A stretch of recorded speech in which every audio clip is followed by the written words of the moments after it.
Guys, let's go to the phones and bring in Russell Brown. He is an NFL draft analyst for Fantasy Pros and Lions Wire. You can follow him on X at Russ NFL Draft. How you doing, Russ? Hey, Russ. Hey, fellas, how are we? Doing man. Good to hear your fantastic, voice. buddy. Good. Hey, it's good to be back. Good to be talking with you guys. The best time of the year, 69 days from the NFL draft. That's right. Oh, my gosh. So, Russell, let me ask you, because I know you were at the Senior Bowl, just maybe 3 quick observations from your time at the Senior Bowl. Maybe somebody that stood out to you, whatever your top 3 observations were from that trip to Mobile. Well, to start, the quarterbacks were a little bit underwhelming. I know for Lions fans, we're not really paying attention to quarterbacks, but we all know that, the quarterbacks are what everybody wants to talk about when we talk about the draft. But when I watched Michael Penix and Bo Nix going into the event, I figured, hey, these guys, they've had a lot of experience. They played pretty well this year. I have a feeling that these guys are going to maybe step up and have a similar Senior Bowl experience for the media, such as myself and the people that were there, similar to how Josh Allen and Baker Mayfield did a few years back in 2018. And that just was not the case. They were very underwhelming. Neither one of them handled pressure very well.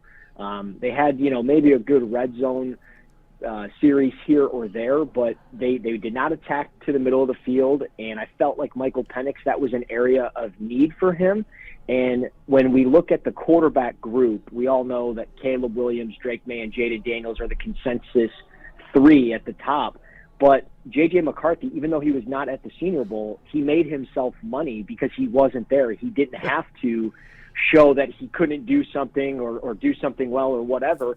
And while other guys struggled, he was able to kind of sit back, and I think he boosted his draft stock alone just off of that, because you see the game tape and you see what he's been able to do over the course of his career with only 1 loss, and it's just like I expected more from Penix and Nix, and it just wasn't there. Quinyon Mitchell, the cornerback out of Toledo, he was kind of the dream scenario player at 29, and that dream is probably gone at this point. I would be surprised if he was there at pick 29. I think there's a chance he's the first corner off the board. And wow. I would really circle in at like Indianapolis at 15. I think he'd be a great fit there. So he did a wonderful job. The way he closed and everything that he did, it was phenomenal stuff.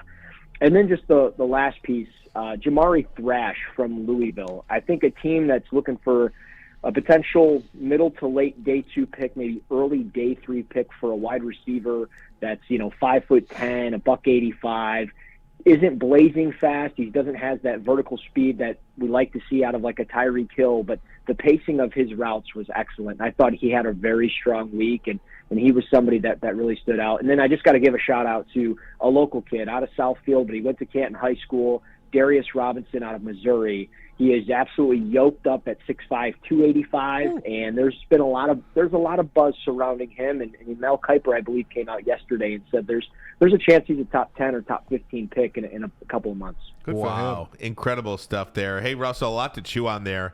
And let me just go back to the quarterbacks, because I knew you would. It's a subject near and dear to our hearts, my heart in particular. I can't open up social media and not see somebody that says they spoke with a league executive or a team executive, and people are much higher on J.J. McCarthy in league circles than the public. One NFL executive had him as QB2. Of course, Jim Harbaugh went on Colin Cowherd a couple of weeks ago and said, hey, don't be surprised if J.J. McCarthy goes QB1 in the NFL draft. Now, I'm not sure if that's going to happen, but what's your read on J.J. and this ascension that it seems like he is on right now? And where's the fit for him? Well, I really think the fit is in Minnesota, which I know is not what we want to hear as Lions fans. But I think the fit with Kevin O'Connell, with that offense, would be great for him. I think that they could position themselves to build up their offensive line a little bit. But the pass catchers there, Jordan Addison, Justin Jefferson, TJ Hawkinson when he comes back from injury. If they can figure out the ground game just a little bit, I think that would do wonders for JJ. And again, just surrounding him with those weapons. I think O'Connell would really enjoy having him. I've heard after this past weekend, I've heard that Minnesota was a team that was pretty high on him. Again, maybe that's one of the teams that has got him as QB2. Not necessarily sure. But I heard some very strong likings and linkings of that for JJ to Minnesota. But overall, I like JJ. I don't love his game, just simply because he doesn't throw with enough touch and he doesn't attack the middle of the field as much as I would like to see him do, because I think you can only go so far outside the numbers and in the short areas of the field as a quarterback. At times, you have to build off a play action and hit those dig routes. And that's something that we've seen Jared Goff do time and time again. And being in this offense with this scheme, it's really helped him attack the middle of the field. So I think JJ's going to have to find something similar just to be able to show that. But he fits throws in tight windows. He's a better athlete than given credit for. And you look at this player that's, 6'3", a sub 210 quarterback.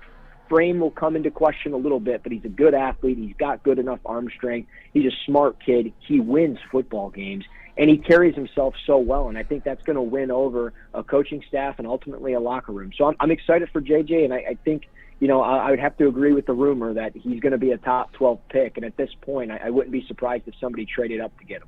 Hey, Russell, one more quarterback question before we move on to the Lions and the back end of the draft. Oh, no, I got one too. Okay, and that's regarding Caleb Williams.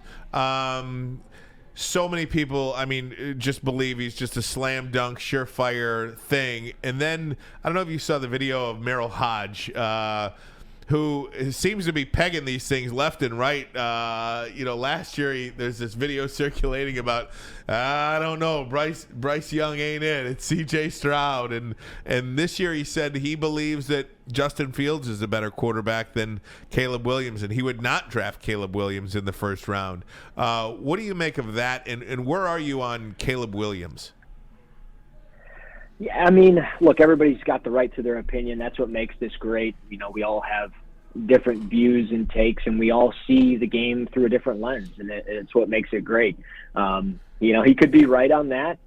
I've been wrong on plenty of quarterbacks. I've been right on a couple of quarterbacks. So, it is what it is. But I like Caleb. I think he's got great playmaking ability. I think that's really what makes him special is the things that he's able to do off structure. Now, there are times that he commits to the off structure play before even letting the play develop, but I think that's more so a guy that hasn't had great offensive line help in front of him, and ultimately he's had, some NFL weapons around him, but, Brendan Rice is not his dad.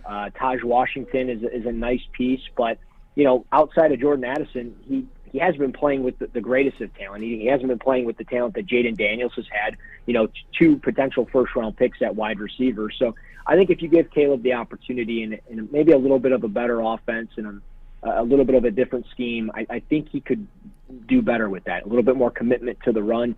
But the arm strength really pops off the tape. That's one big thing.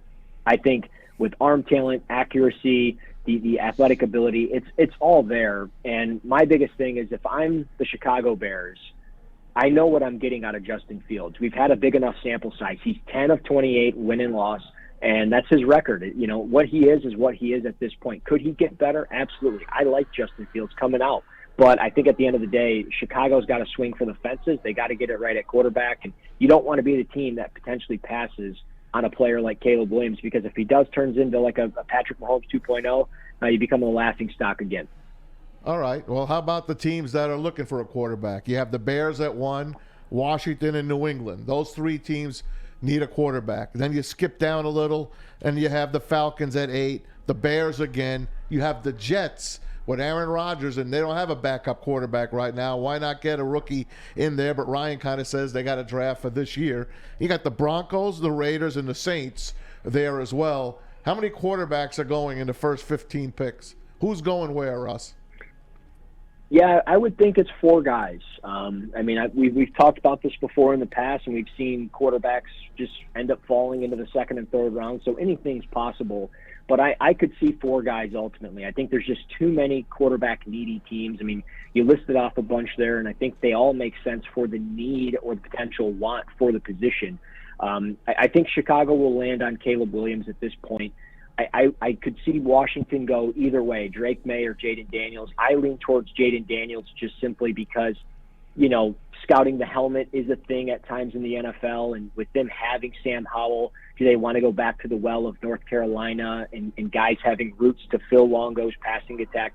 Probably not. So I think Jaden Daniels just makes a lot of sense. He gets NFL weapons. I think it's a good transition for him. New England, I'm torn on. I could see them sitting a year just building this thing up, waiting for another quarterback, maybe a veteran. But ultimately, I think Drake May goes either at 3, maybe he falls a little bit to Atlanta, or a team like Denver moves up for him. I think Denver would make a lot of sense. And again, JJ with Minnesota, I think that makes a ton of sense. I also could see Las Vegas. I could see Antonio Pierce falling in love with JJ just with the way he carries himself. But Antonio Pierce also recruited Jaden Daniels at Arizona State. So that's worth something keeping tabs on with Las Vegas and a potential fit for Jaden Daniels. Maybe they find a way to get up there in the 3 or 4 spot, and maybe they're able to land him somehow. So I think ultimately we'll see 4 guys with JJ being the 3rd or 4th one off the board. Russell is with us here today. Russell, of course, our good friend, always taking care of us at this time of the year. So we got to go to Russ Brown, NFL Draft Analyst. You check him out at Russ NFL Draft. Let's go to our beloved team here, the Lions. Lions obviously need a defensive lineman. They need a linebacker. They need an offensive lineman. They need a cornerback. I've read a name, Kamari Lassiter from Georgia, cornerback. And if they stay at 29, of course, the draft here in Detroit, which would be real nice. What do you think the Lions do at 29? How do you think things fall for them, and who would you go with? By the way, the Senior Bowl coach, Terrell Williams, who used to coach for the Titans, is rumored to be here with the Lions, so that would kind of give them a little intel as well. Yeah, I mean, I think you kind of hit the nail on the head with one player, Kamari Lassiter out of Georgia. I think he's a phenomenal fit for Detroit, and if he's there at 29, I don't want to say it's a sprint to the podium type of player, but I think he's definitely worth taking in the first round. You get the 5th-year option with him, and this is a young player. He's only 21 years of age. He's got 29 career starts, so you're not worrying about inexperience or anything like that. This guy played in the top-tier conference of college football in the SEC, and he's a physical defender that loves to initiate contact. He shows good press man ability. He's got experience in both man and zone coverage. He's got the experience and the comfort level of being in a cover 3 responsibility of a corner. So I think that's something that the Lions will take a favor into because they primarily run cover 1 and cover 3.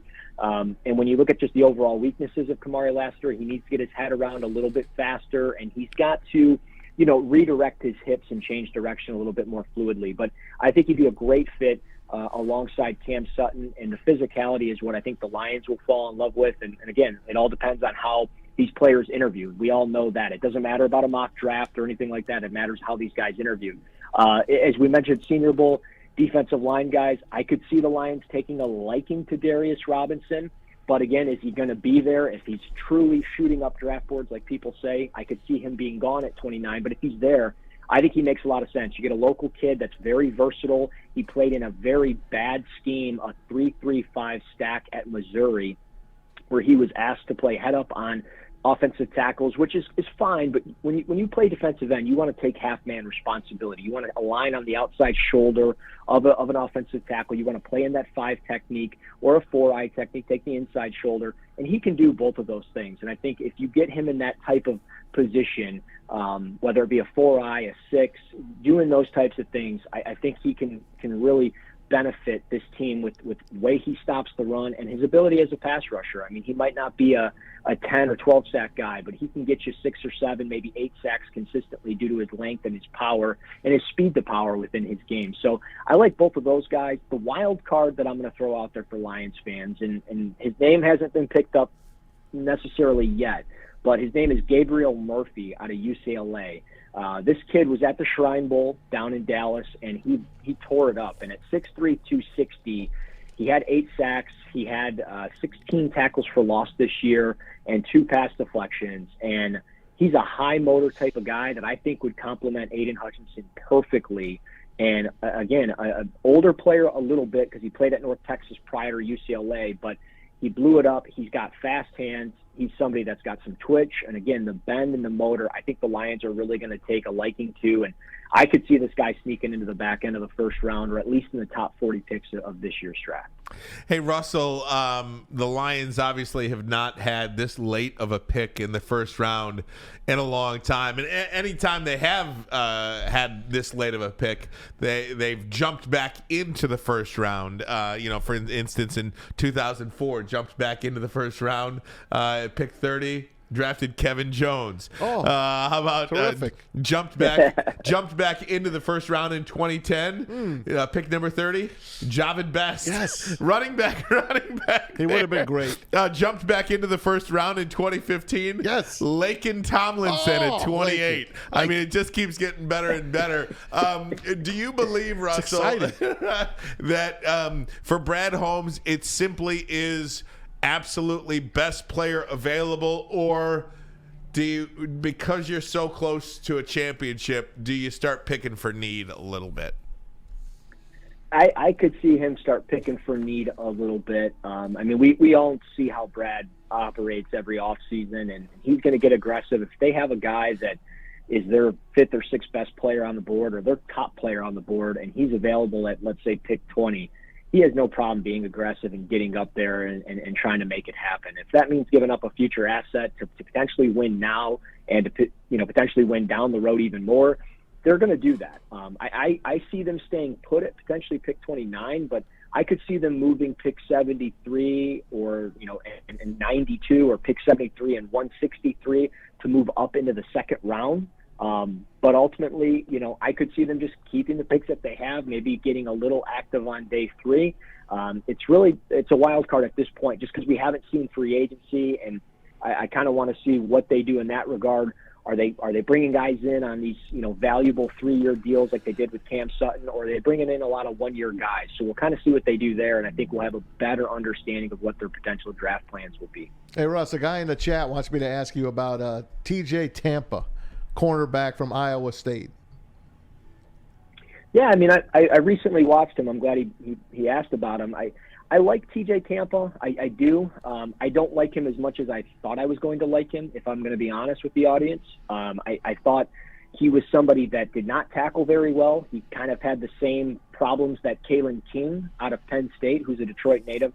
Same type of deal. Both players just struggled to tackle, and with the Lions looking for players that want to come up into run support, I just don't know if they'll take a liking to that. I will say T.J. Tampa, very fluid hips. He does show the ability to change direction. He looks pretty comfortable dropping into quarters coverage and relatively efficient and fluid in man coverage. But again, the tackling is the biggest thing that just worries me. And if you can't tackle on the perimeter, it's hard for me to value you very high as a corner in this draft or in any draft, because you need to have those guys on the perimeter able to do that at least consistently. And I don't think Tampa, at least through the 2 games that I've watched in the last, honestly, 48 hours, I don't think he's done enough in that regard for me. Cool, man. Thanks for answering that. Good stuff, Russell. Yeah, no problem. We can't thank you enough, buddy, for your time. Hope to talk to you again more than once. Oh, we will. Leading up to the draft. It's an exciting time. 69 days until the city of Detroit gets its chance to shine. Thanks so much, Russell. Thanks, guys. Have a good one. See you, You Russ. got it. You can follow Russell on X at Russ NFL Draft, also at Fantasy Pros and at The Lions Wire. We thank him for that. We're going to take a break.